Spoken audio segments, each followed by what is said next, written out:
seen since. Not in this area. They seem to have carved out a small territory for themselves around Londolozi, which is to the south of us here. There's a duiker on the road there. And that's been the last we've kind of heard from them. But the Birmingham boys have been around here, and they've created enormous upheaval. They've killed a number of females, certainly from the lion pride that we used to see the most often, the Nkuhuma pride, and the Nkuhuma pride seems to be making their way back into this area, but for months now we haven't seen them. Mainly, I think, because they're trying to stay away from these marauding males, and they've certainly killed all the cubs from the Styx pride. That's entirely normal for a coalition takeover of an area. And so that's the background to the Birmingham boys. And just remember, for those of you who are new viewers and those of you who are inexperienced in the safari game, which is of course what we do now, pride, when I use the term lion pride, that does not, it specifically excludes the males. They are not part of the pride. And so we'd refer to a male coalition, which would be the Matimba males and the Birmingham boys. Those would be the two coalitions that were kind of sort of fighting over the territory. And they would then have, within their territory, they will have a number of pride territories. In the case of the Birminghams, they've got the Styx pride. I think there are two versions of the Styx pride. And they've got the Nkuhuma pride here. And Talamati pride will eventually fall under their ambit. But at the moment, the Talamati pride are 5 females. And I think there are a few youngsters too, and falls under the protection of the Salati males, also 2 big mature males. So there you go, Michael Fleetwood. That's the background to the Birmingham boys. And of course one of them was seen mating on the Juma Dam cam 2 days ago on Christmas Eve actually, with one of the Styx females, we think. No more tracks of lions crossing this road. That's why I'm on the eastern boundary, hoping perhaps they've come back across onto Juma. But I don't see any tracks other than the tracks of a hippopotamus. And if you look down the road there, here comes Brent Leo Smith. You can see the tracks of a hippo here on the road.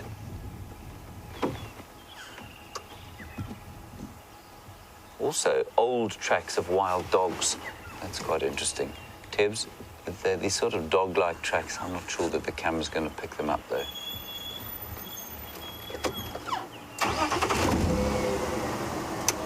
Yeah, you can see the hippo tracks there.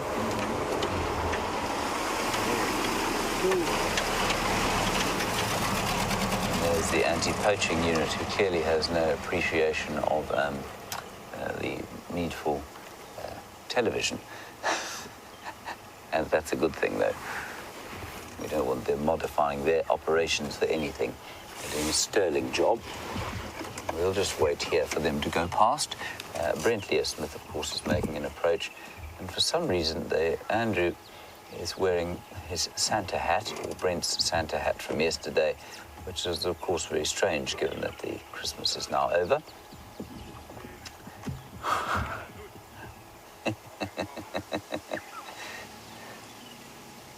So anti-poaching unit just looking after the rhino mainly. That's basically their function at the moment. I'm just going to wait for Brent to come up and we'll get a plan from him as to what he's going to be up to, and we'll try and coordinate activities to find, well, whatever it is that Juma has to offer at the moment. Unfortunately, like I say, no lion tracks seem to be coming across, which is, well, a little bit irksome to say the least. Hello. Hi, Brent. Hi, James. Why has Andrew got his Santa hat on? I don't know. He tried to put it over everything in the car all day. It's very odd, really, isn't it? It is very odd. It is so odd. So interesting, there are 22 members of the Order Carnivora that can possibly occur here. Yeah, according to distribution maps, there's 24, but I've never heard of 2 of those species over in the Sabi Sands. Which are those 2? The spotted-necked otter. Yes. And the Salu mongoose. Yes, unlikely we'll see either of those 2 here. Or another 20 of the Order Carnivora. Yes, quite. But we will try. Yes. Good luck. Okay. Yes, thank you. I'm not going to shake your hand. My hand is full of cuts and bruises. Very soft. Okay, right. Well, we're going to link across to Brent now. And have you linked already? I don't know. No, I don't think so. I don't know which camera's on. No, I think mine's mine. Oh, now it's Anthony's camera. Right. So now we're back with me. If I push the button correctly, yeah. I think what's happened is the heat is playing havoc with the batteries. Oh no, it's Rust. Rusty is blocking my mobilizer. Okay. Bye guys. Good luck. I hope it's Rusty blocking the mobilizer, otherwise we're not moving at all. And oh dear. Yeah, there we go. Rusty is gone. We are now mobile. I think it was James just trying to slow us down to make sure he can get more of the order carnivora than I can.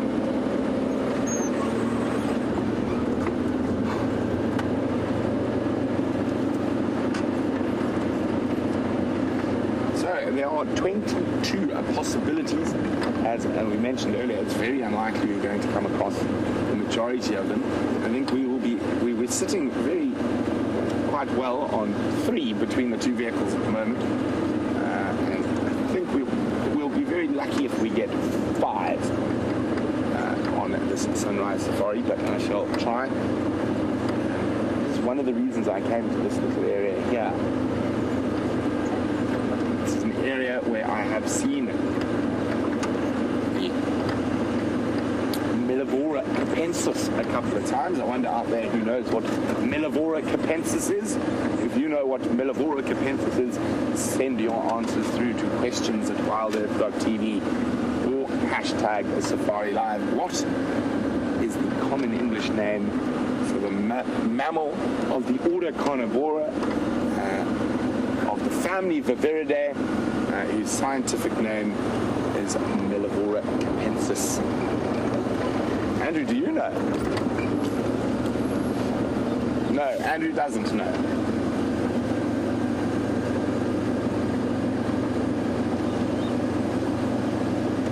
I've given you a few clues there. It falls under the family of Vervet.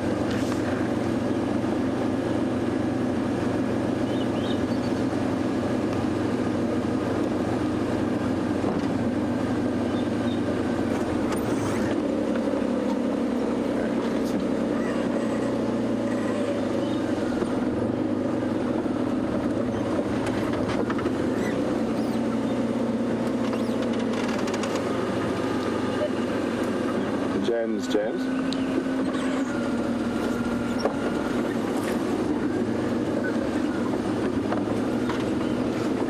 So guys, look at this.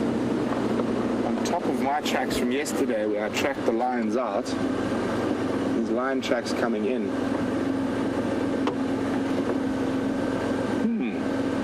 Very interesting.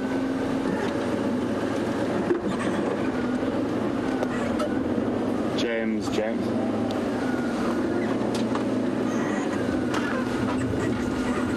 Just want to call James, see if he can check around the other side.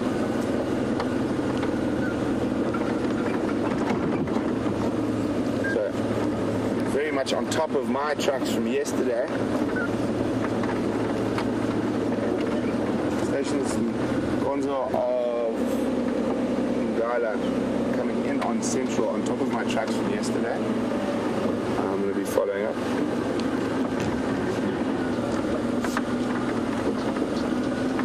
Red-headed beavers, Andrew. Oh, it just took off. It might come back. Affirmative. Yeah, because I was in Gonzo yesterday afternoon. Was coming from Torchwood, compound to where Nanya is come back again to Torchwood. I copy. I followed that in Gonzo yesterday morning, but these are on top of the Mova tracks from yesterday afternoon.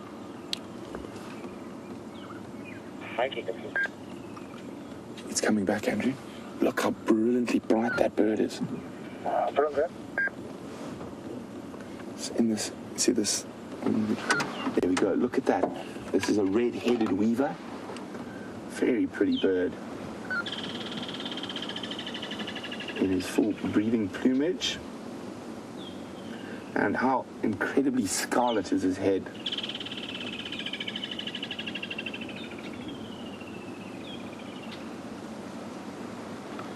coming back to the nest, busy building the nest there. But from one of the reasons this weaver builds this nest with a very long entrance is to stop a predatory bird species that James has to show you right now.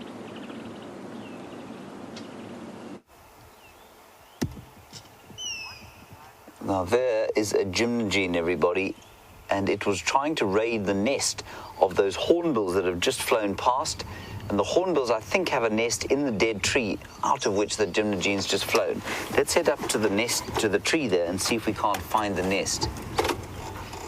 There was certainly alarm calling. They were going, pew, pew, pew, pew, pew.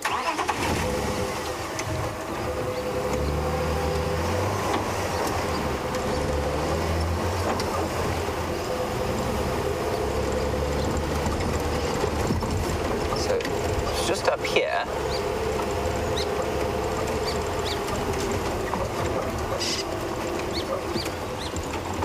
What else is going on here? Now, hornbills, of course, nest in tree holes, as do starlings. There's a starling on that tree there. Let's just see if we can't spot a hole in the tree in which maybe the hornbills or the starlings were sitting or nesting. And of course, dead trees will have much more will have a greater number of holes in them than will living trees because of the funguses and wood borer beetles that dig out the holes, and then the woodpeckers get in there and the barbets dig holes. And so much better places for hole nesting birds to sit. So maybe it was a starling nest that the gymnogene was after. It may have been the hornbill nest as well. This tree looks to me like it's probably got more starling in it than hornbill, simply because it's not very big. Doesn't look like it's got very wide, large cavities. Fascinating stuff. Now, the gymnogene is an interesting bird because it's got what we call a double-jointed intertarsus, and the intertarsus is the kind of elbow joint on the back of on the feet or on the legs, and it's that kind of bendy knee joint on a bird. And on the gymnogene, it bends both ways. It can go beyond 90 degrees so that they can reach right into holes in these trees and pull the chicks out. So they're nest raiders. That's what they do. Fascinating. Right, let us continue upon our way. Go back the way we came.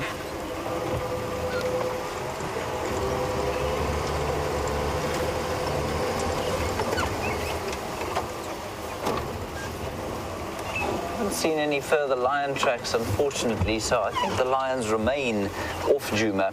And like I say, one of the real positives of that, of course, is that the little baby wildebeest, every day they grow a little bit stronger, because so often they're born and, you know, within the first 2 weeks or so, maybe 50 or 60% of them have been smashed by lions. So for the wildebeest, they will not be in the slightest bit sad that the lions are not about at the moment.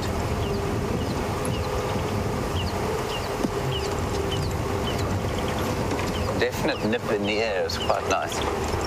I think even Tebs is even wearing a jersey. I thought about putting my jacket on, to be honest.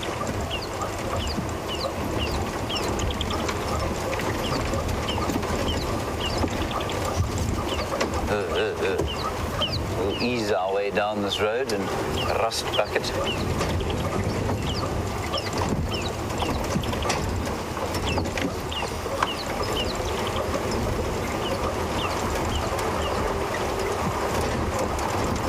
Hello, Bill. You want to know how our Christmas dinner turned out the other night? It actually turned out very well. We had a delicious gammon, some wonderful chicken, beautifully cooked vegetables. We had some brandy-soaked Christmas puddings that we set alight to the tune of the 79th Farewell from Gibraltar. So it was a very good Christmas dinner. Everyone entered into the spirit of it.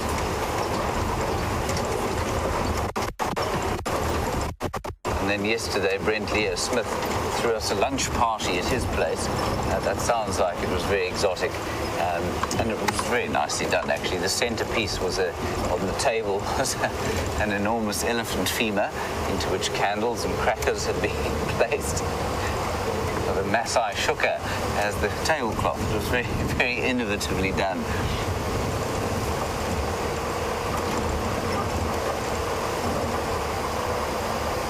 A very festive African Christmas it was.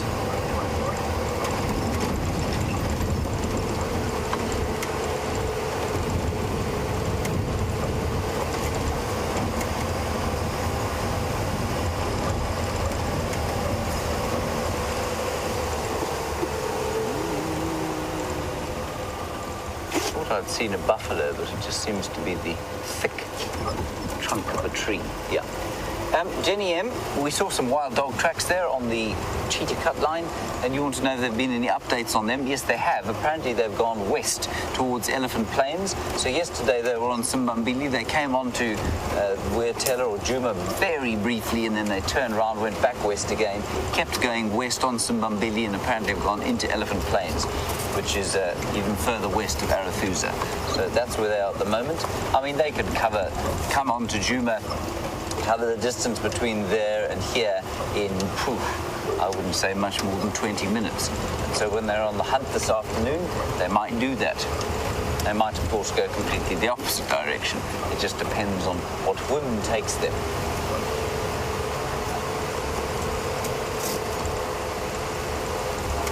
See, quite thick bush around here. And this is a result, I think, in my humble opinion, of too few elephants. These are strychnos trees, or black monkey oranges, and no tree should be able to grow in this kind of mono-specific stand, where you've got a great deal of kind of only one tree. And certainly when the elephants do come through here, they seem to make a big difference to it.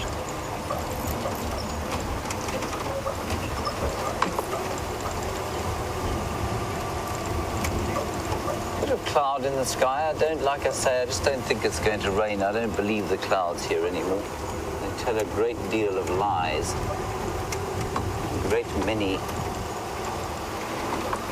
So far, I failed to find another carnivore, not a dwarf mongoose, just that hyena. Now, Brent says that there are 20 that we could potentially see here. I suppose we could see a banded mongoose as well. The dwarf mongoose, of course. The lion, the hyena, the leopard, the slender mongoose, the Cape clawless otter. He spoke about a spotted-necked otter, neither of which we're going to see here because they live down on the river. So I would struggle to get 22 carnivores. I suppose the badger, the striped polecat. I'm only on 9 so far. Possibly a brown hyena, but really unlikely. So anybody else can think of what I'm leaving out in terms of the 20 carnivores I could be seeing, let me know. I'm sure that they'll come to me eventually.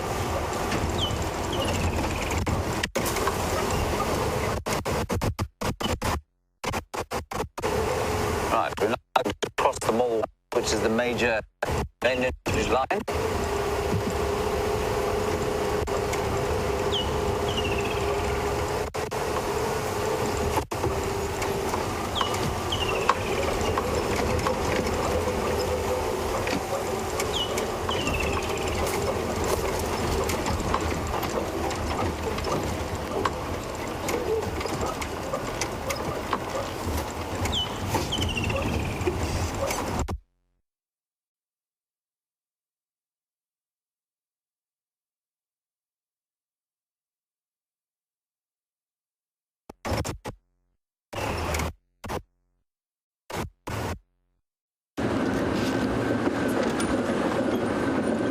So, some bad news, I'm afraid.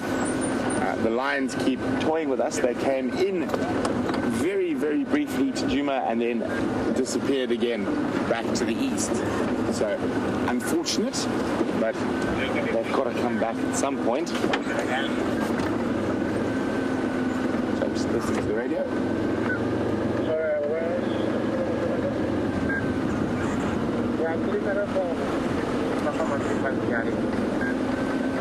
Oh, There's an update from further east, from Cheetah Plains. Oh, excuse me.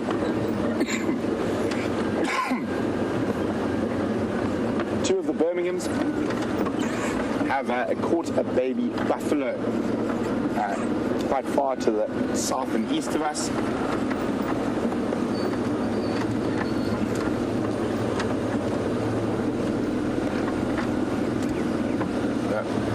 We're going to check the Milwaukee drainage line or riverbed. So this is a dry riverbed. It will flow very, very seldom and only times of very heavy rain.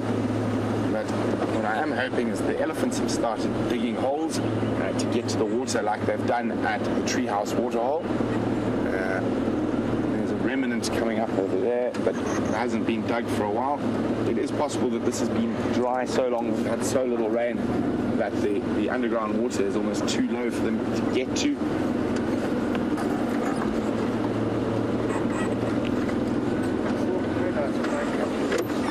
Andrew has spotted a paradise flycatcher, he says. Very beautiful bird with a long, long tail. So let's try and look for that now.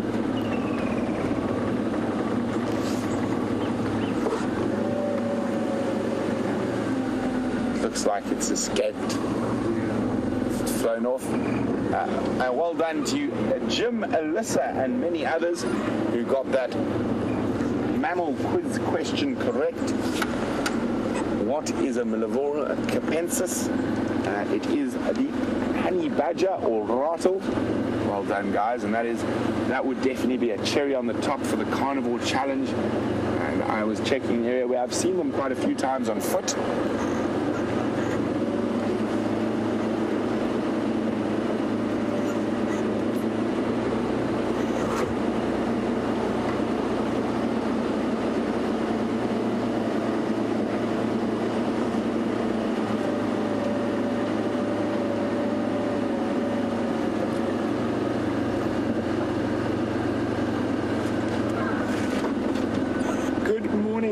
Sammy in Texas, welcome on the Sunrise Safari. Sammy would like to know, what is my favorite thing about the bush? Now that's a really incredibly difficult question to answer, Sammy. I'm just going to have to say everything. It is just everything. Without every little facet, it just wouldn't be the bush. So everything's interconnected. So I would have to go, everything's my favorite thing about the bush, except for the biting flies and mosquitoes.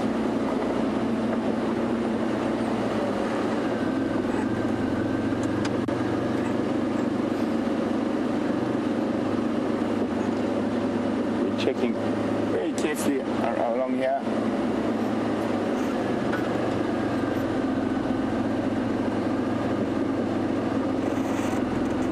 Beautiful section of the reserve.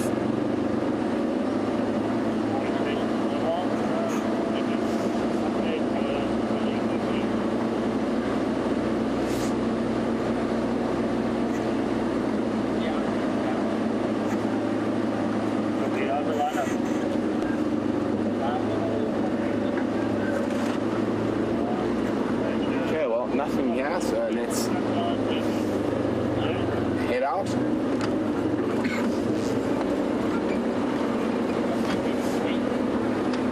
We are going to slowly make our way back towards Karula.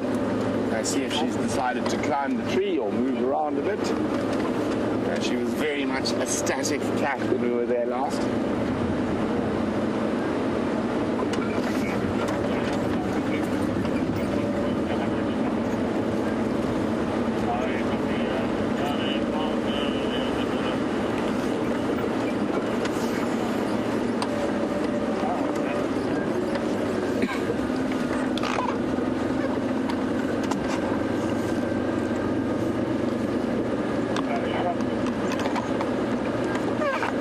We saw those lion tracks a little bit earlier, and Michael Fleetwood is wondering whether I've ever seen a giraffe killed by lions. Oh, sorry, Michael is from the great state of Virginia.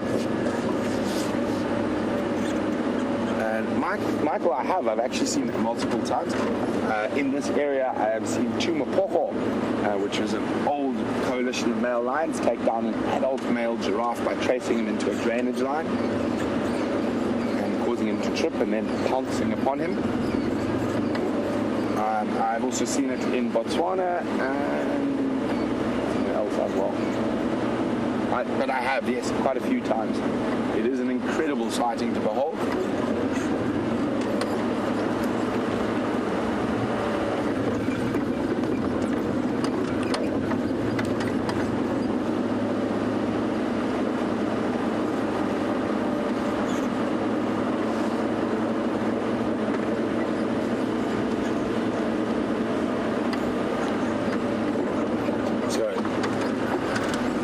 I think, to winning the Order Carnivora game is to be the first one to spot a dwarf mongoose. If James spots one before us, it'll tie it all up, and to get that last species will be very, very hard. So I think that's why he made the rule of no.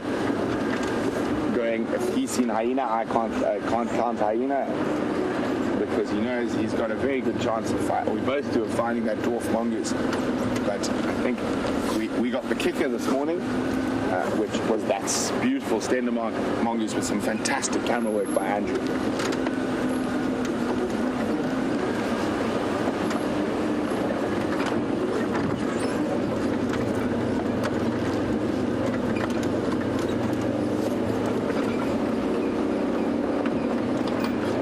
Trick up my sleeve as to where there might be some dwarf mongoose.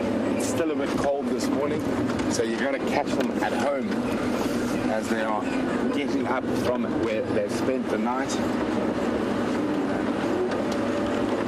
I'm hoping they're going to be at one of the termite mounds I know that they use as a den site.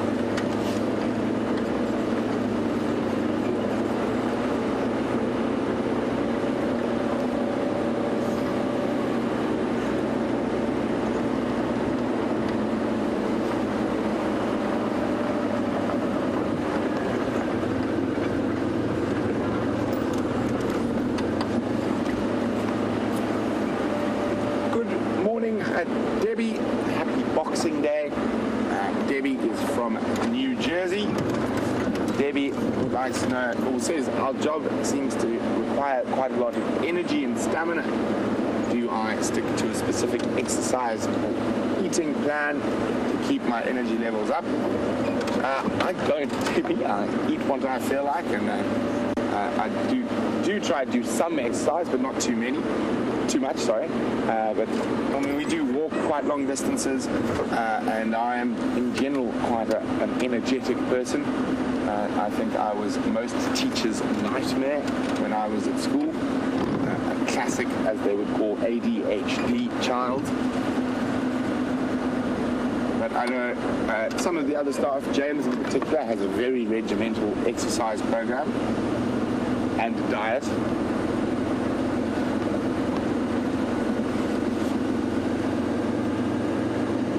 I don't think that's for energy levels, it's more for just a sense of well-being.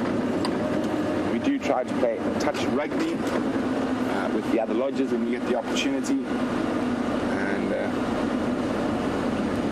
the most sport we've done recently is dance.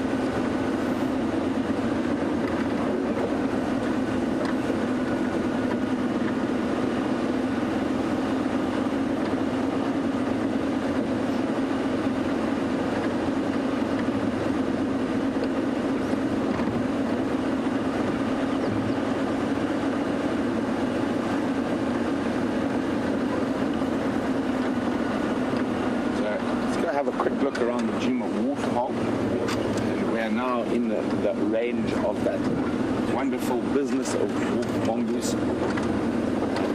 We're going to try spot them. Andrew, mongoose eyes on.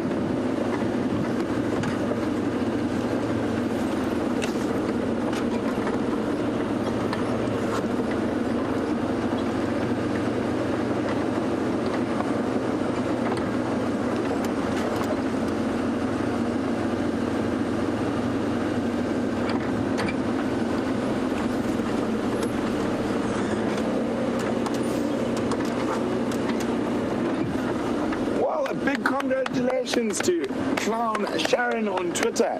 With the red-headed weaver this morning, she hit 150 bird species on the live drive. That's incredible. Well done, Sharon. So there we go, guys. Who've just started your list. You are going to catch up with Sharon.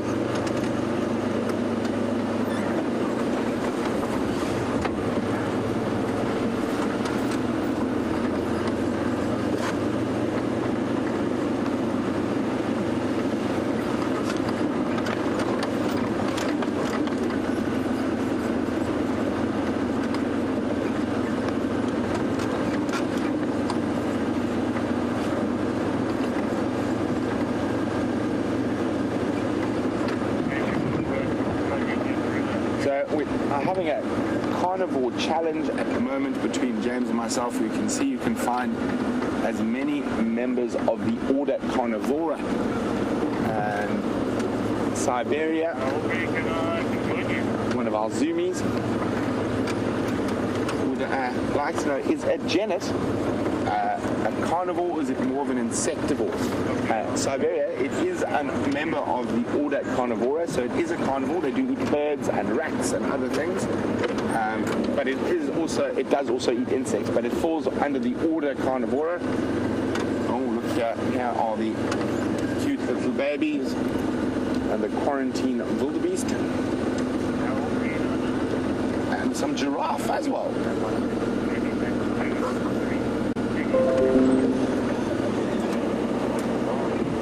There we go, the quarantine babies.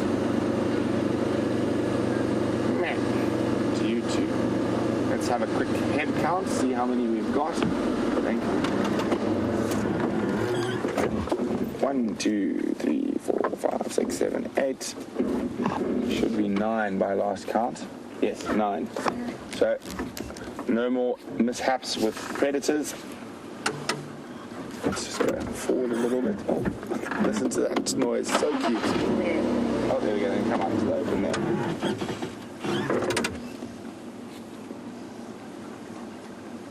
The rest are going to come through to the right. There we go. Look at them.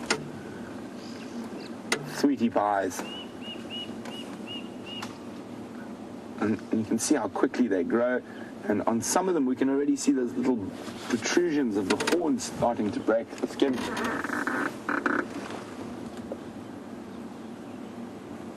And although they are still very reliant on mother's milk, they will have started eating some grass already.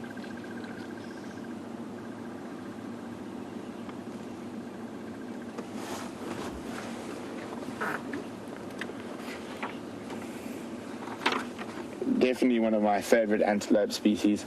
So funny looking.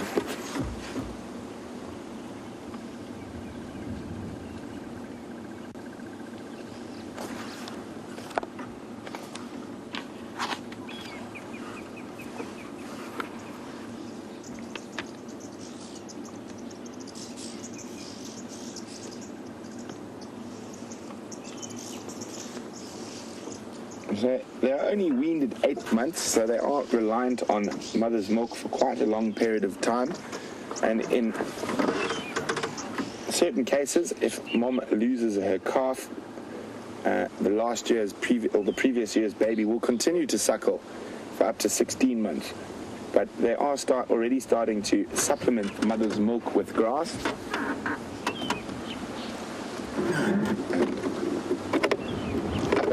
We have some giraffe. Quite sure this is probably the same giraffe James had in the sunrise this morning.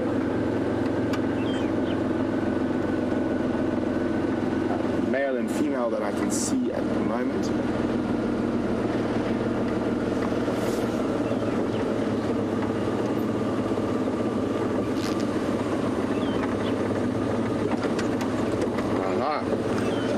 That this big giraffe bull here has been having amorous intentions towards the female since yesterday afternoon. I don't think he's going to get anywhere, because I just noticed if we look directly through the tree that giraffe bull is feeding on, there is a youngster. He was trying to mate with his youngster also. Oh, Andrew tells me he was trying to be amorous with the youngster as well, so I think he's definitely not going to get anywhere here. But now let us leave the wonderful giraffes and try and find those dwarf mongoose. It is cold, which means they probably might not even be out of bed yet. Hello, little Gerald.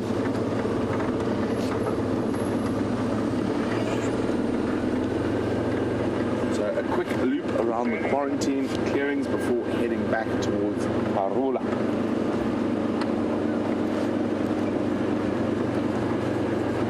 Or maybe we should let James go have a look at Karula.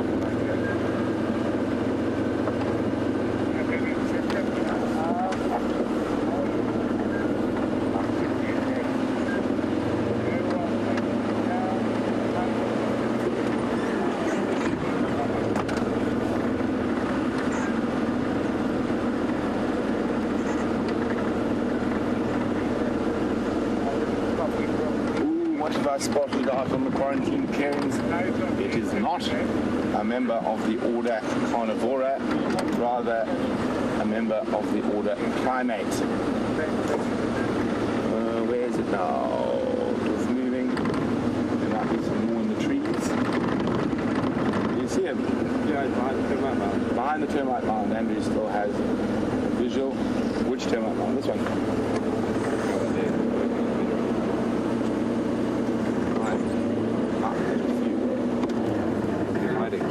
He's hiding. Curiosity might get the better of him, might pop his head out. And you can just see that face pop around the corner. There we go. Vervet monkeys always look like they're guilty. He's on the right now. It's like he's just done something wrong or about to do something wrong. Yes. Guilt. He's got a guilty conscience. Running away.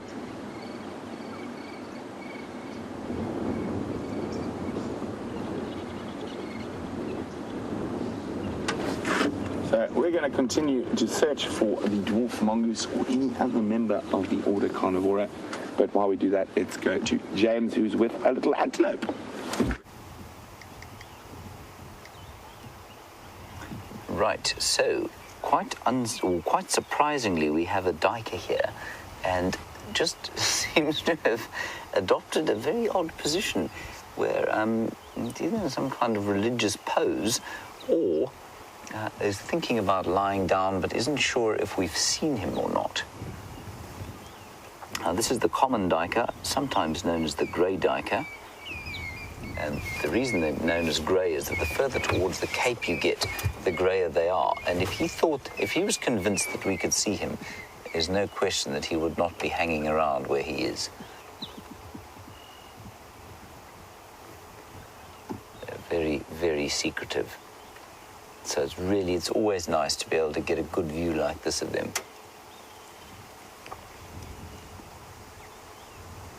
One of the smallest antelope that we get here. Now, apparently they can weigh up to about 25 kilograms. Or in pounds, that's about 55 pounds. But normally, sort of up to 17 kilos or so. And interestingly, the females are slightly larger than the males.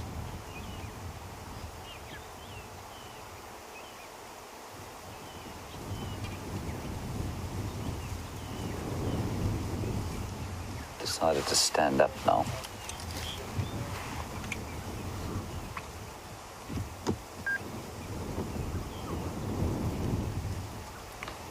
So Sammy in Texas, and while we're looking at this duiker, I'm going to ask Tibbs to try and bang the super zoom into the gland underneath the eye. I don't know if you can see there, Tibbs. Sammy, you want to know what my favorite part of being in the bush is? Sammy, my favorite part of being in the bush, and the reason that I live in a place like this is not... I mean, the elephants are wonderful, and the lions are incredible, and the leopards are brilliant, and the wild dogs are even more amazing than all the rest. The birds are astonishing, and the antelope fill me with a great sense of joy. But the sense of connection, there's a kind of connection with wilderness that you get in a place like this. And that's what I kind of yearn for when I'm out here. So whether I'm at the sea or I'm in the bush or in the mountains, that's the kind of thing that I'm after. And that's why I live in a place like this, because I can feel that constant sense of connection, and that gives me a great sense of peace. So that's my favorite part of being in the bush.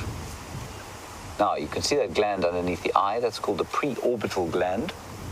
And that preorbital gland, orbit being the eye, pre being in front of, preorbital gland is used for marking territory. And we so seldom see them in that kind of detail. And you can see that it's been extensively used. And that, in much the same way as the hyena's anal gland was used to mark bits of grass and twigs, so will that preorbital gland be used to mark bits of bark and twigs.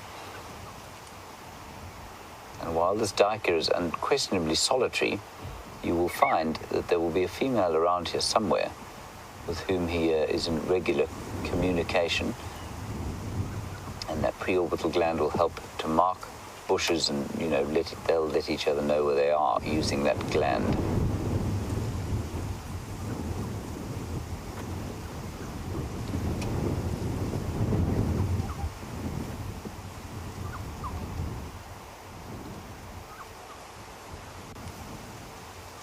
Isn't it great? You can see the little horns there, very formidable little defensive weapons. Sorry, excuse me 1 second. You're on the wrong radio.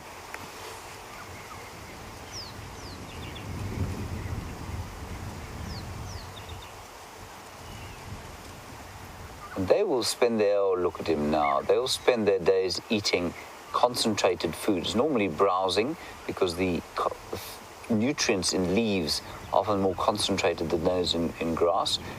And also, they will chew on bones every so often. Now, unfortunately, great distress has now fallen across my hitherto peaceful mood today. Brent Smith has found a dwarf mongoose. Let's go and see. So there we go, carnivore number 3, and the smallest member of the carnivore order, the dwarf mongoose. I was actually quite worried we weren't going to see dwarf mongoose. It is still very chilly. And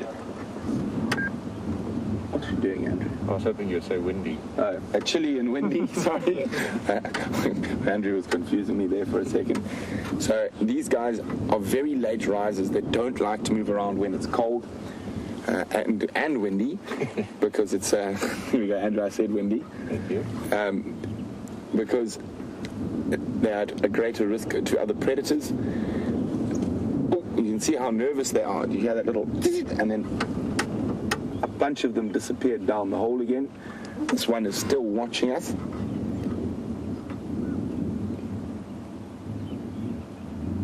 But there we go.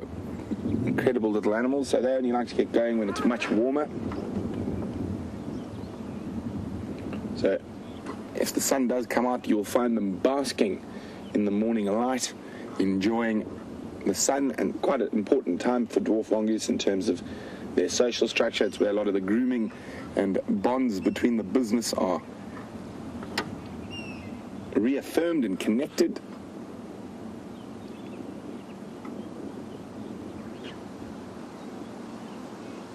So I've got an idea to let poor James off, since it is the festive season, give him an opportunity to come back from what is now almost an insurmountable challenge. It's a whitewash. It's a whitewash. There we go. As Andrew says, it's a whitewash.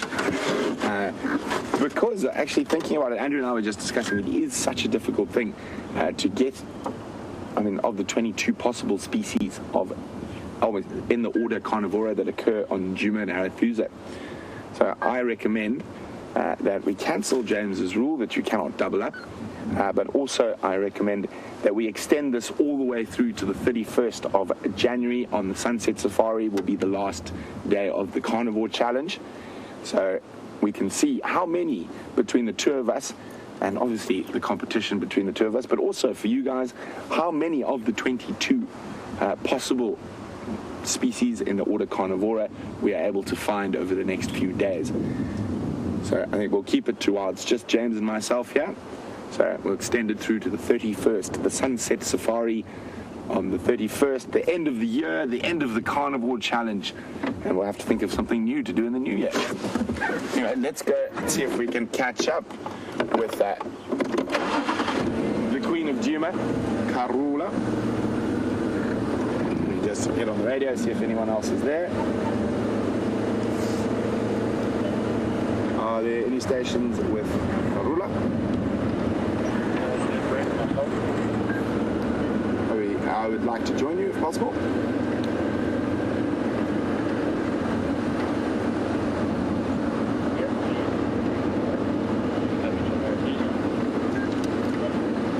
Copy, thanks. No, I'm coming from quarantine.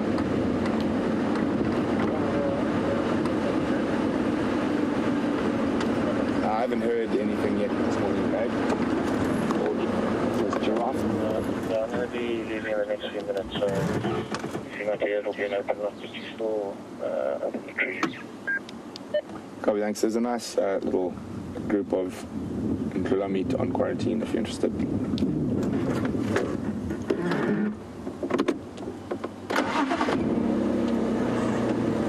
Okay, so let's go spend some time with the Queen.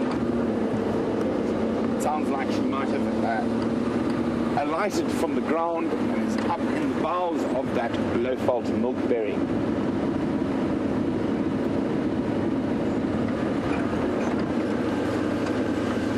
So while we head on to Karula, let's go across to James, see what he thinks about the carnivore challenge being extended and opened up a little bit.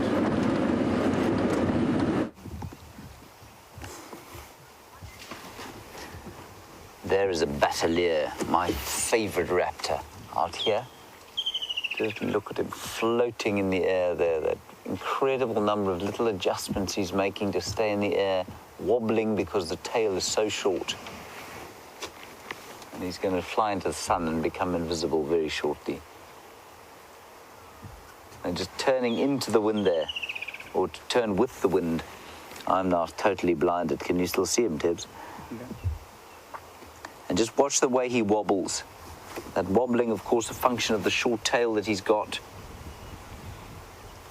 And the little adjustments he's making to stay in the sky there.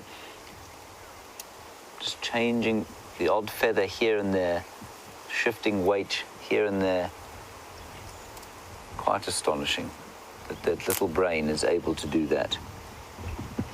And certainly any aeroplane that is designed in the same way, such as the B-2 bomber, that B-2 bomber, of course, cannot be flown apparently manually, completely. It must have computers to help it make those little waves like that.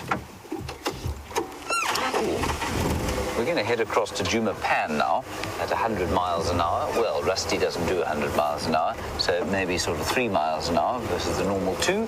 Apparently there's a big herd of buffalo there, so let's head across there. It's interesting, we actually saw some tracks coming in and I thought those might be bulls.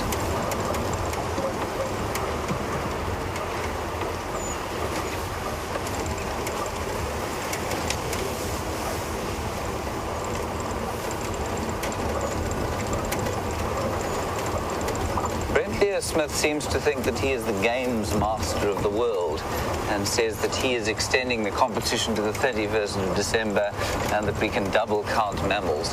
I think that we should reset. You know, it's got to be a new game, I think. You can't kind of change the rules mid-game. So maybe we'll start the game again this afternoon. I'm going to struggle I can barely remember my name in the mornings. How I'm going to remember how many mammals I've seen in the up until the 31st of December is going to be extremely difficult.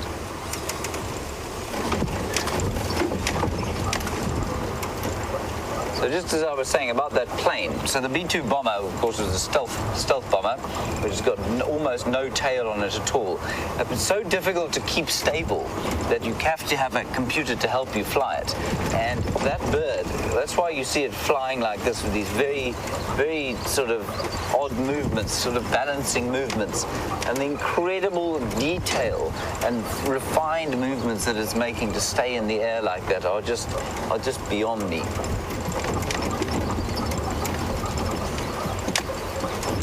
Here we are at Treehouse Wallow, I suppose you might call it, or Treehouse Well. As Brent, I think, showed you yesterday, the elephants have managed to dig their way all the way to water. You can just quickly see that there before we fly off at great speed towards the Juma Dam. Look at that. Oh, some canaries just flew out of there. Some yellow-fronted canaries. Beautiful little birds.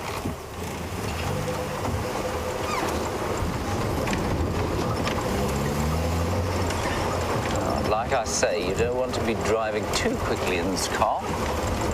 Tebs will be bounced clean out of the back.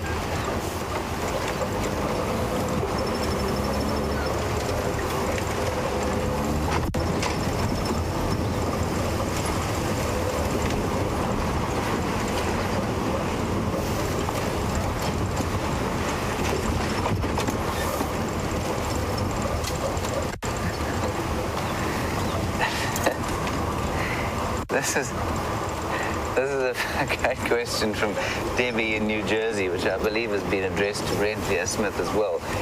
Debbie, you say that this job looks like it needs a lot of energy, and do we sort of stick to a strict fitness regime and diet in order to stay in fine condition to do this job?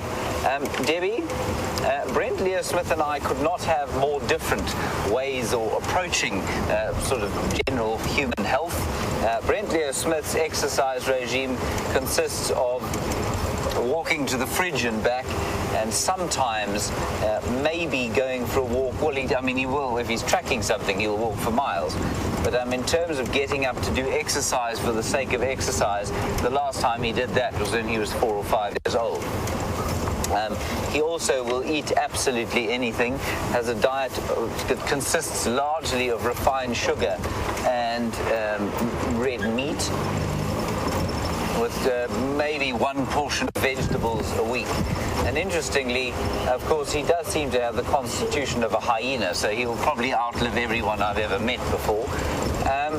I do quite a lot of exercise, try to eat sensibly.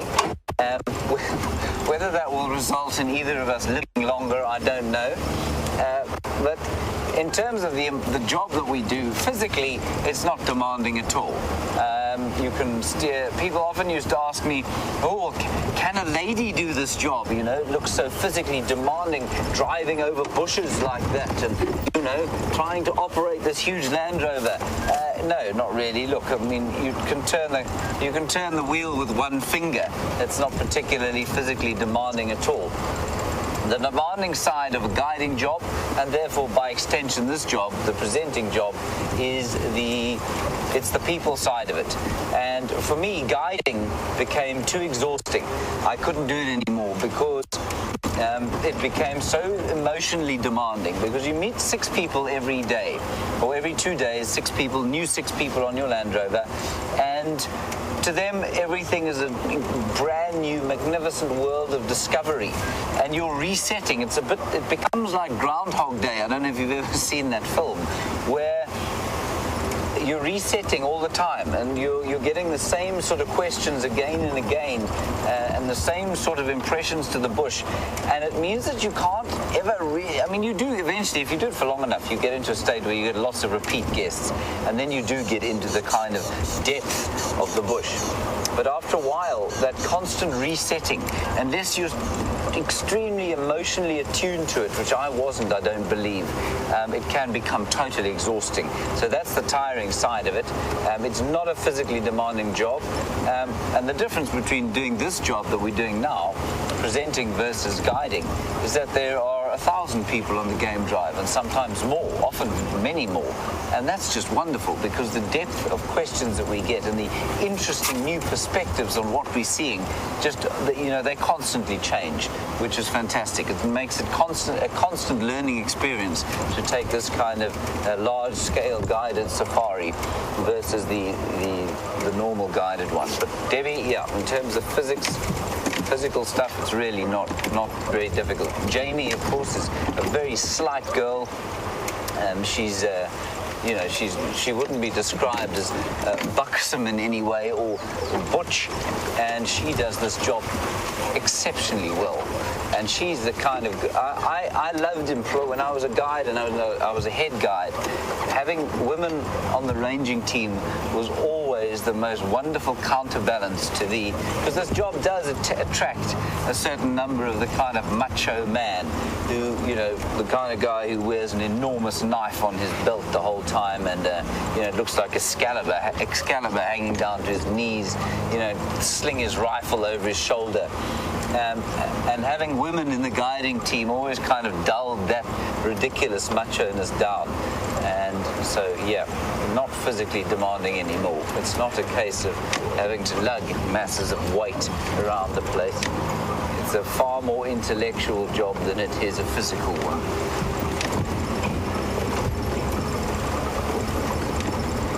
Nice question. Thank you, Debbie.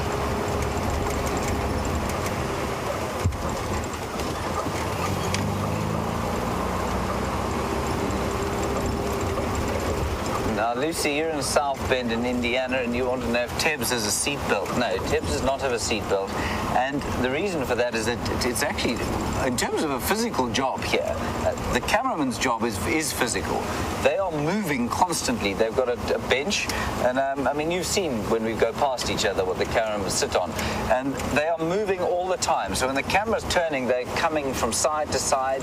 They're holding themselves steady. They can't kind of use their hands to balance, and so their stomach and back muscles are working all the time. So it's a far more physical job than the one I'm doing. Not so, Tebbs.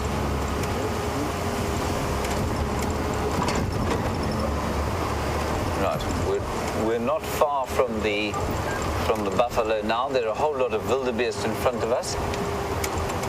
And like I say, their calves are very happy, very lucky that those lions are not around at the moment. Some more giraffe that I think Brent was showing you just off to the left-hand side. And the buffalo will be now just to our right. Hello, little wildies. Keep safe.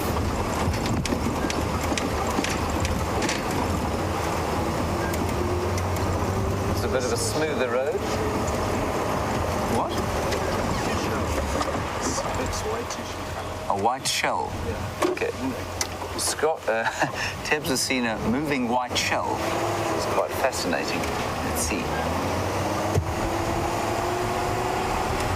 The buffalo we should be able to track and find with relative ease.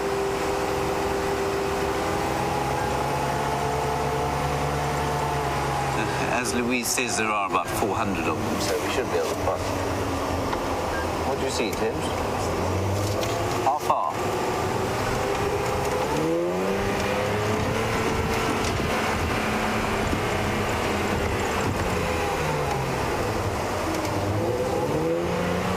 Sorry, let's go across to Brent. He's got Karula climbing down a tree. Let's go across there.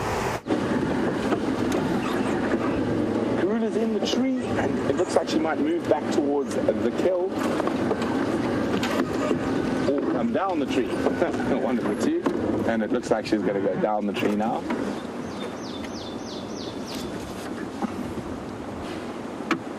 And she wasn't feeding when we arrived. She was just sleeping in the shade in the tree.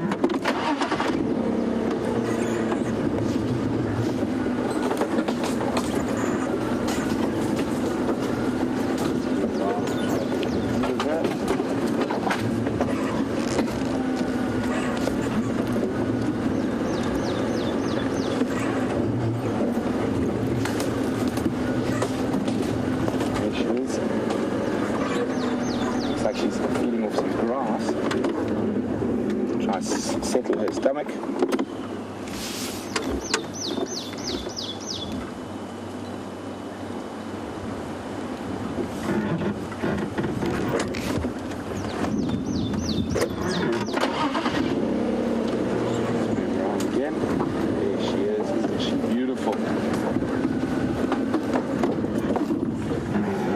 belly full of steenbok.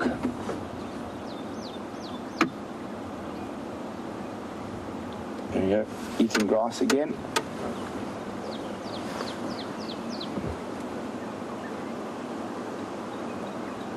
Quite a lot of the predators will chew on some grass to aid in digestion. Oh, look at that face. A well-loved face in these parts and all over the world.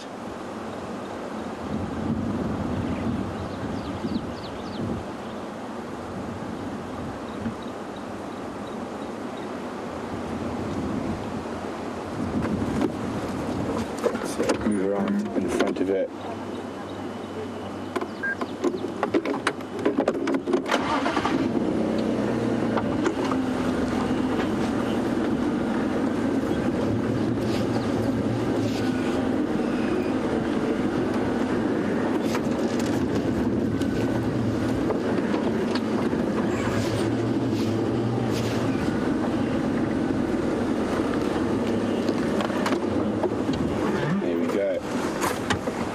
The queen. Okay,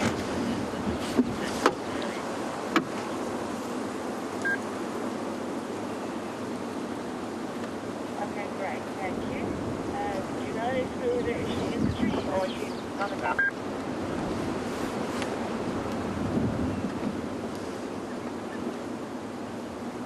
Sorry about the virtual reality rig there. There it is, look at that. We're attempting something really, really incredible with this GoPro rig there. It is to film a 360-degree view, and hopefully it'll be a success. Move the car so we don't stare at the cameras. Much rather look at Karula.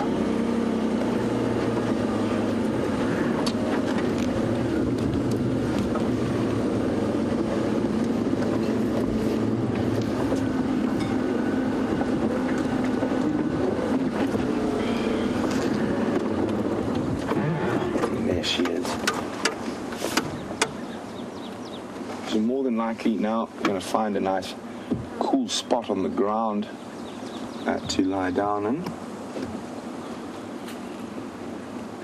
Have a scratch first.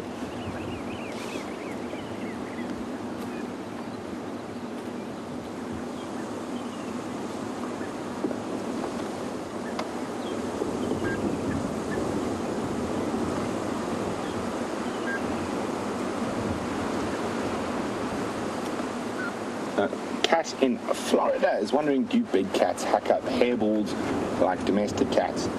They do, except their hairballs are often filled with bone and hoof and horn, as well as obviously the hair. So they're unable to digest all those things. Specifically the hair is made up of a substance called keratin, and only very few insect species are able to digest that.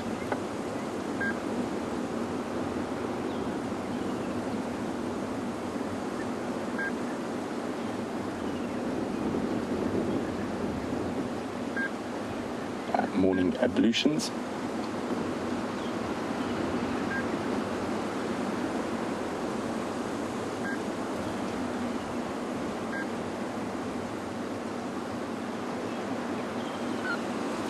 Now that feces that she is dropping down there is very, very smelly and full of lots of different types of parasites. So you never really want to pick up or touch carnivore dung.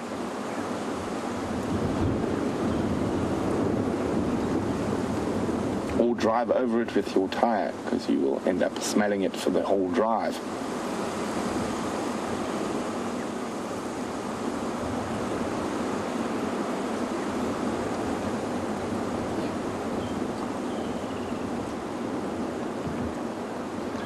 Now the big cats have a really fast digestive system, and it breaks down those heavy proteins in the meat very quickly in comparison to us.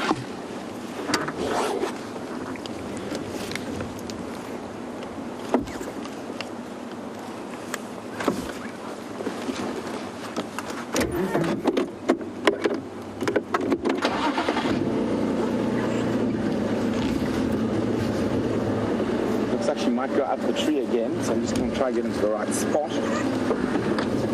There we go, Andy. She's going to jump in a few seconds. There she is. Come on, up you go.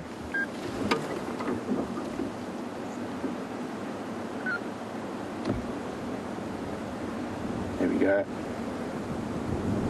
So not going to where the carcass is, she's heading back into the shade.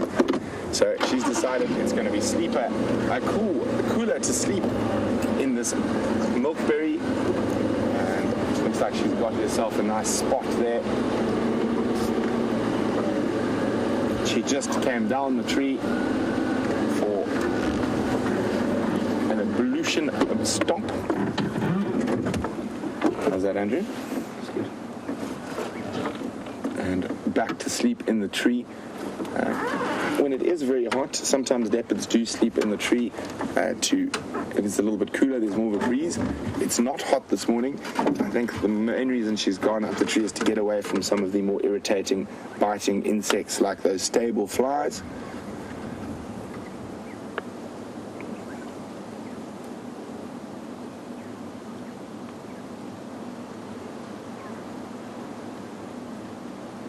There we go.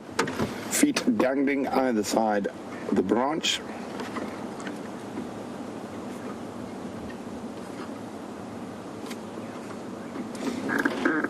And as we go up towards her face, now that looks like a very contented leopard to me. Fast asleep.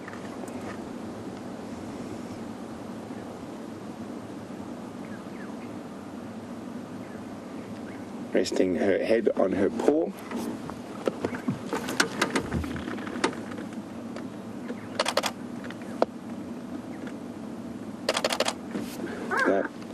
Anyone wondering what that clickety-click is?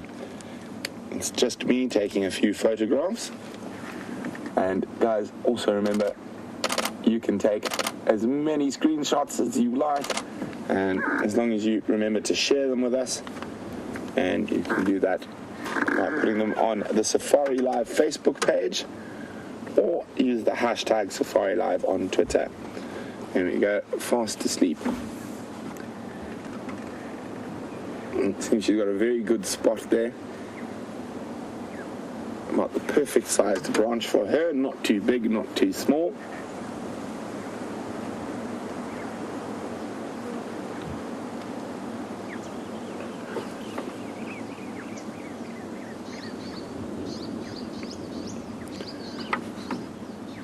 So while she's fast asleep, let's go have a look at James with that big herd of buffalo.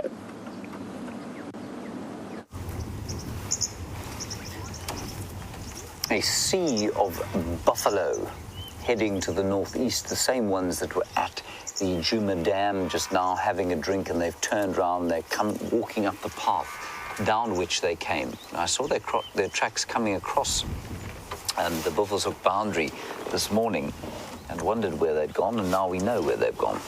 And so probably about 250 in this herd, I would say, maybe a bit more. And they're being attended by a number of red-billed and yellow-billed oxpeckers, which unfortunately at this stage seem to be hiding from us. I'm going to sneak a little bit forward. They're not that comfortable, and it's quite interesting. As we were driving along here, the wind is blowing from the southeast, and so it's kind of, this road is cutting the wind exactly in half. And the herd, parts of the herd that were on the right-hand side of the road, so in other words, upwind from us, didn't smell anything, and they were very happy. But the ones on the other side of the road did smell us. They were coming in at a different angle, and they started to run a bit. It was almost a little stampede. Anyway, let's try and get in amongst them. We'll follow them through this block for as far as we can. And I really quite enjoy these buffalo.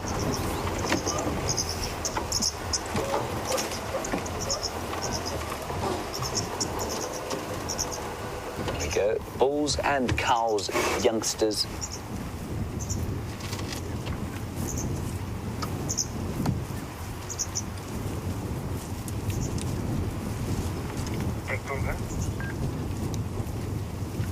All different shapes and sizes, and so many animals, so many, especially the herbivores, tend to look pretty similar. can't tell individuals from each other, and these ones I find completely, it's so easy to tell them apart. Very different faces, different horn arrangements. We'll just ease in here after them.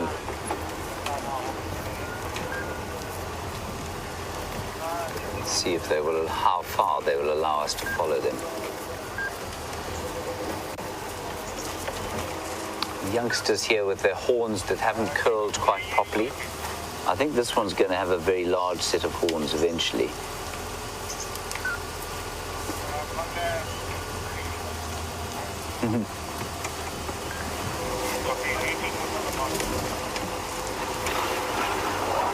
If it does get too bumpy in here, we will leave them, but for now, let's just drive through here and see. Oh, there's a beautiful yellow-billed oxpecker there, Tibbs. Oh, he's flown off. What an irritating bird. Sitting on that buffalo cow. So 2 species of oxpeckers that we get here. If you are not a regular watcher, you won't know that, maybe. And the oxpeckers are the birds that eat the ticks, of course.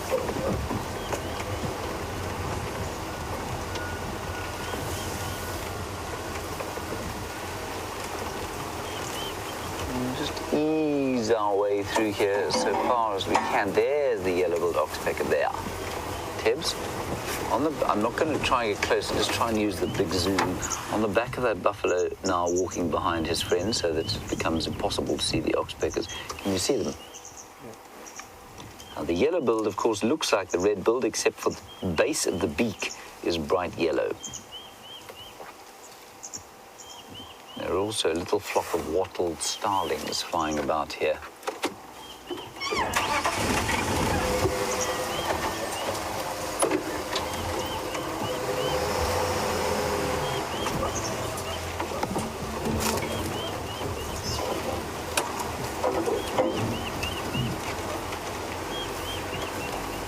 Well, the only way to catch up with Leo Smith and his carnivore competition is going to be to find possibly a dwarf, not a dwarf, a banded mongoose, or a lion.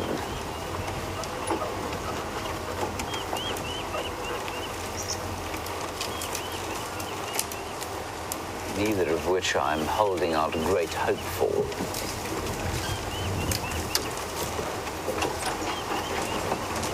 Oh, good question, Shell.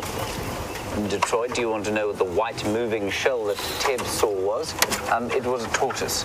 And it wasn't so much white as just reflecting white in the sun in a very odd angles, but it was a leopard tortoise. There you can see them spread all over here.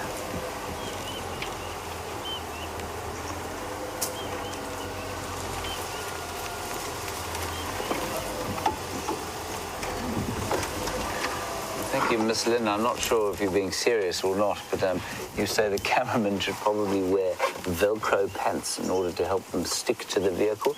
I think if they did that, they move around so much there would be a constant noise of Velcro detaching from itself.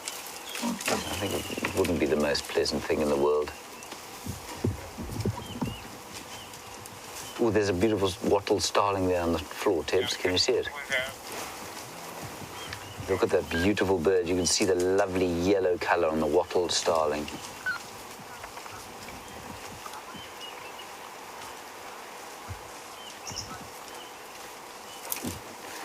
And Kat, you say you've never seen so many buffalo. Yes, many buffalo indeed. And you say we need to send an email to the Birmingham boys to tell them to come over here and to sup on these buffalo. Yes, I wouldn't mind seeing that at all.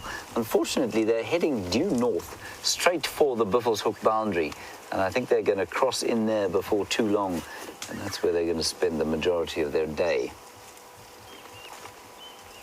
I'm not sure. I think at the northern reaches of Buffelshoek, there's probably better grazing than there is here, and that's probably why they kind of wander through here. They have a bit to eat, but they basically come for the clean water and then head back north.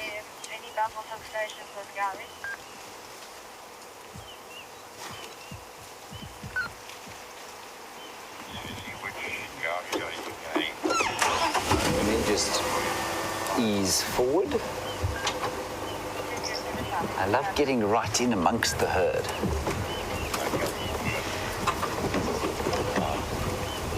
This herd is not particularly confiding, and I think it's because, you know, they spend quite a lot of time probably in the Manuleti as well, where they don't see a great number of vehicles.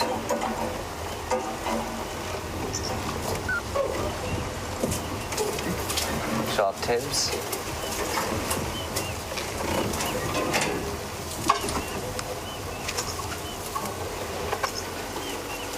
All right, while we're moving in here and trying not to take our heads off, let's head back to Brent, see what Karula's doing, and I'll see you shortly.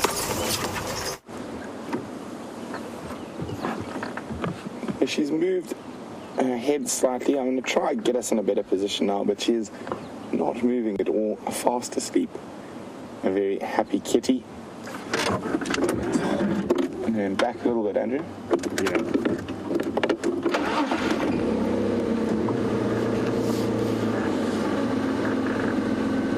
How's that? There we go. So probably up in the tree to avoid the biting flies.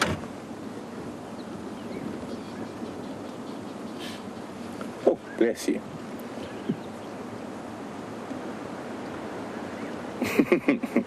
Isn't that just sweet?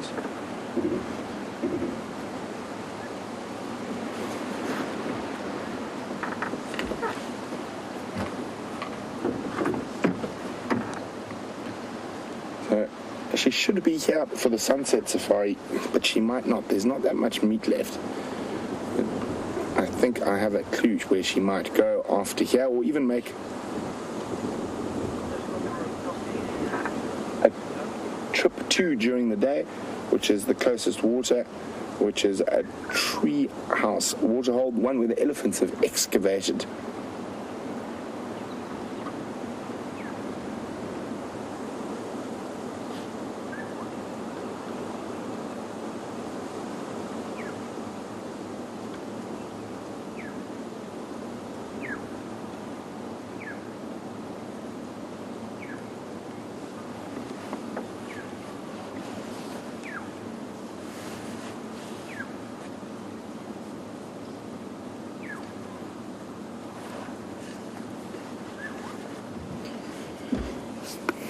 So, Siberia, who's one of our zoomies, is wondering if we still do feces collection of the leopards in the area for trying to figure out the paternal lineage of the cats in this area.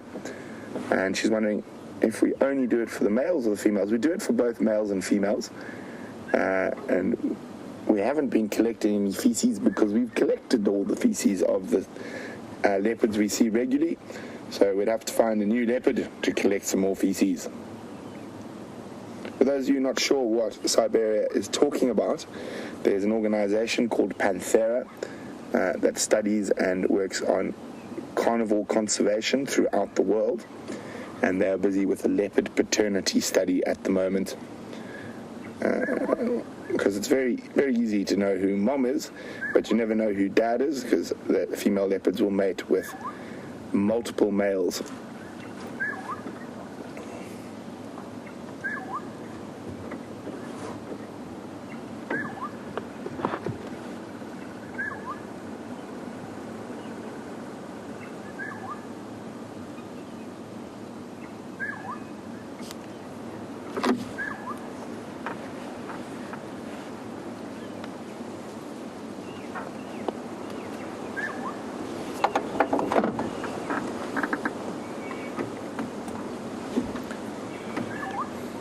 So a very warm SafariLIVE welcome to Jennifer Turner, who Louise tells me is possibly a new name, so maybe a new viewer or just maybe new to asking questions. Well, a big welcome to you either way, Jennifer Turner. And Jennifer says it's amazing with how loud these vehicles are that we're still able to get so close to all the animals out here in the African bush. Well, game drives have been going on in the Sabi Sand since the 1960s, and these animals have grown up with game drives around them, so they are very used to the vehicles. But also we always make sure we drive very carefully and considerately. Very simple things like don't drive straight at animals, drive away from them, and little things like that. And that enables us to get much closer to the animals. Also, the vehicles, although noisy and smelly, they smell very much like petrol and oil. They don't pose any they don't create any instinctive response in the animals. Vehicles only been around for about 100 years. If we had to walk, however, it would be a very different scenario. The bipedal figure of man, the upright figure of man, is the dominant diurnal predator. So you always normally, sorry, a bit tongue twisted there. You are normally, it's much easier to get close to an animal from a vehicle than it is on foot. And got tied around my tongue there. Sorry about that. I'm back. Hopefully more eloquent than I was a few seconds ago.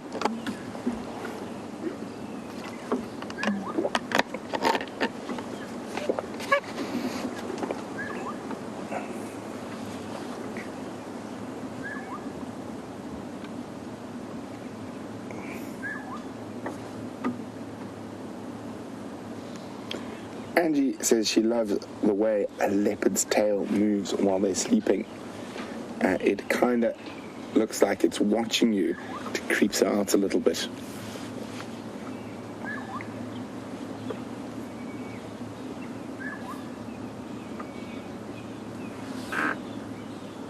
And eyes are slightly open.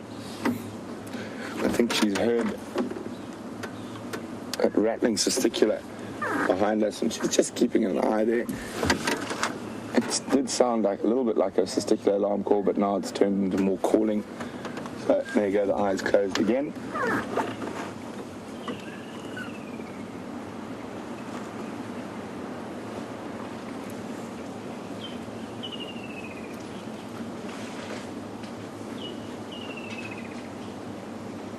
And you can see, even in a tree, how camouflaged a leopard is as Andrew zooms out.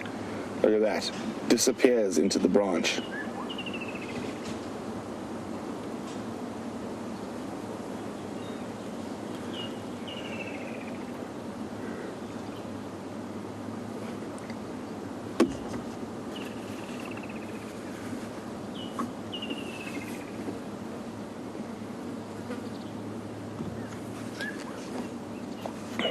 So as we mentioned on yesterday's Sunset Safari, and Karula doesn't have any cubs at the moment, and if she is pregnant, it's in the very early stages, and we're not going to be able to tell.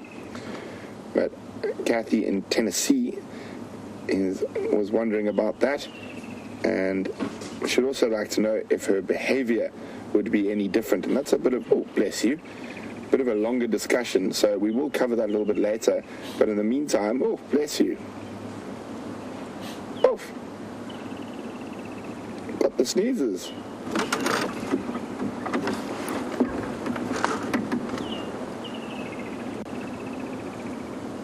Oh, the head's going down again. Oh, almost looks like she's got hiccups. Ate that Stenbock too fast, madam.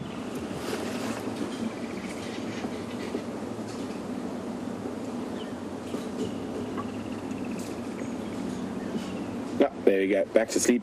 So Kathy, we will discuss that when we're back, but while Karula's catnapping, let's go across to James and the buffalo.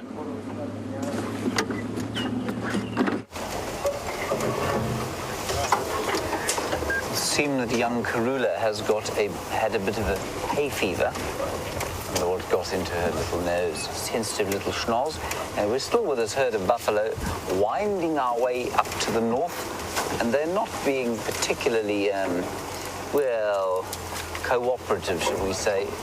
Every time we get close, then they turn, the wind blows towards them, they smell our human scent and disappear up into the thick bush. This is deeply irksome.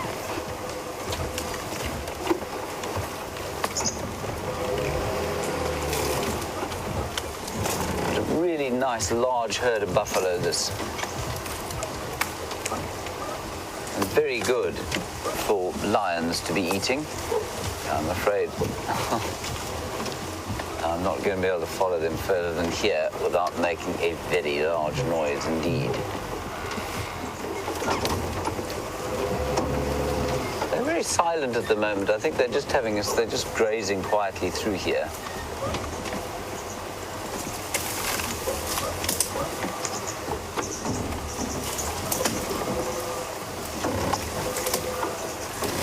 Gail, very good question.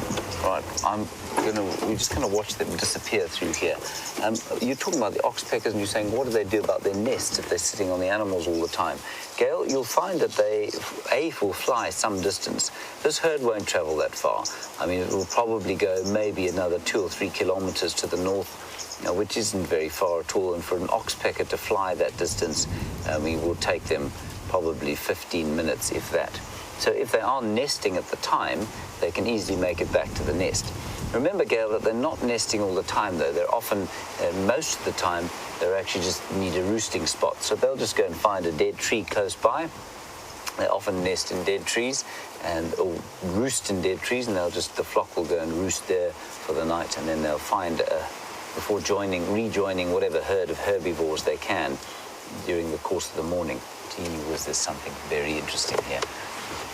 Tibbs, I'm going to ask you to do something quite exceptional. I'm not sure if you're going to be able to see it. Can you see the stick on the ground through the gap here? Can you see it? The floor. Yeah. Through the gap there's a black bit of it sticking up towards us. Okay, I'm going to come sit next to you and show you what I mean, because otherwise it's going to be impossible for me to show you. People, there's a very, very interesting bird there that's just landed there. And unless I show Tibbs, there's no ways he's going to see it, because unless you saw it land, you wouldn't see it. I'll zoom out. Yeah, you will be able to see it from here. Okay, zoom out again. Is that... Okay, that gap there. Get in between there. No, there. Right, that's it. Up a bit, up a bit, up a bit. Up a bit. There, that piece of stick there that you're looking at. No, can't quite see it. There's a nightjar. There's a nightjar sitting above it. Sorry, just zoom back out again, Tibbs. If we can see this bird, everybody, it will just be fantastic. There, yeah, stop there. Stop there. Go back in a little bit. Right, do you see that? There. And you see that stick there? Yeah, the one to the left of that. Yeah. There, now go left from there. There's a flipping tree in the way. I'm going to move the tree. The bird is sitting in your screen now, everybody. There, you can see the bird. Can you see it? It's that thing there. The bird is on your screen, everyone. It's so beautifully hidden. It's a nightjar. Now, Tibbs, have you punch zoomed in on it? Yeah. You got it? Yeah. So there you can see, isn't that amazing? So you can see the eye there of a nightjar, and that's quite a grey one. So I'm going to say probably a square-tailed nightjar. Used to be called a Mozambique nightjar. Isn't that amazing? Now, the only reason I saw that bird was that one of the buffalo disturbed it, and it flew up and then went and settled there again. You would never see that. You would almost stand on that bird and not see it.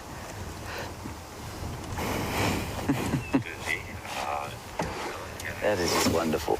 I'll try and get another view of the bird, actually, now that we know where it is. Let's see the buffalo going north and see if we can't, we'll go around the side there and see if we can't get another view.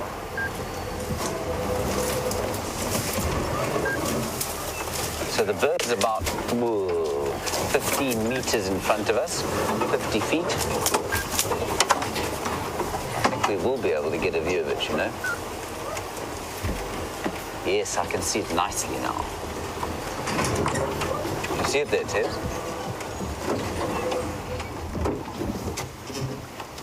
You see it?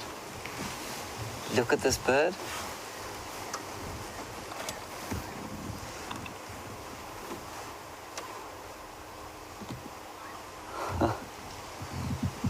Marla Oppenheim, you say my voice sounds a little bit quieter or lower than usual, and is it a result of some Christmas party we had yesterday? No, I don't think so at all. Yesterday was a very, very sedate evening, so I'm not sure why that is, Marla. Maybe it's a microphone issue. Maybe I'm just feeling a bit pensive, you know, as a result of the Christmas. Thoughtful about life. Right, I'm just going to quickly see if I can properly identify that nightjar. Isn't he beautiful?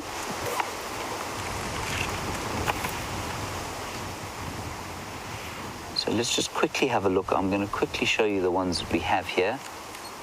And I'll try and quickly decide before we go back to Karula to close off the show, because she definitely deserves a show closing, being the queen.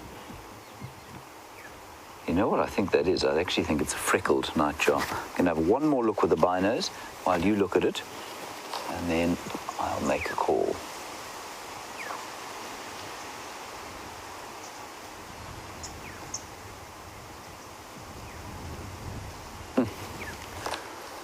Very interesting. No, it's not. It's a European.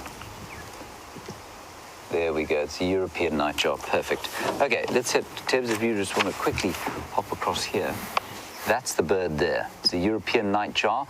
Common summer visitor, doesn't call a great deal while it's here, and goes off to Europe to breed during the winter time. So that's the European nightjar just over there. All right, everybody, that's it from Tibbs and I for the day.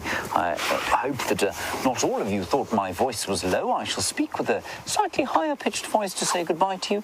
Thank you, Tibbs, for your efforts this morning. Thank you to Louise, flying solo as she is in the final control. And we're going to hand you back to the inimitable Brent Leo Smith with his friend Drone Commander Andrew Francis and the Queen of Djuma to say goodbye. I will see you later this afternoon at 4 o'clock with some tea, some scones, and some more magnificent African wildlife. Bye-bye, and see you then. So, as you can see, the Queen of Djuma, Karula, has not moved an inch. And well done to James for finding a European nightjar. I'm sure that's a big tick for all the birders out there who are keeping their lists. So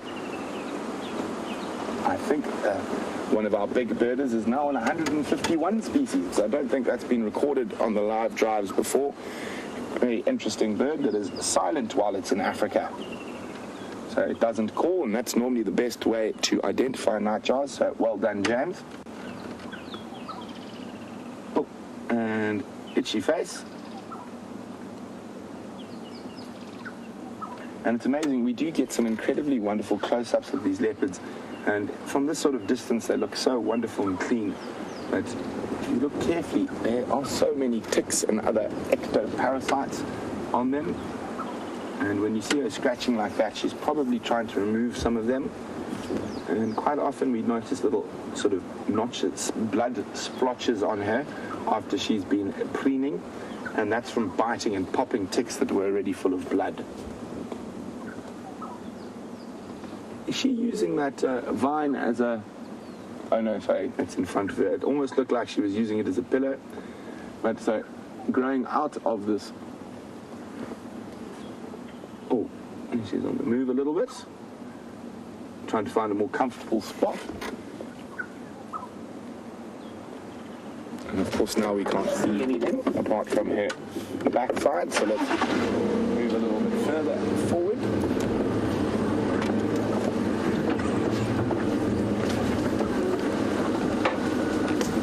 If we can get another view of her beautiful visage.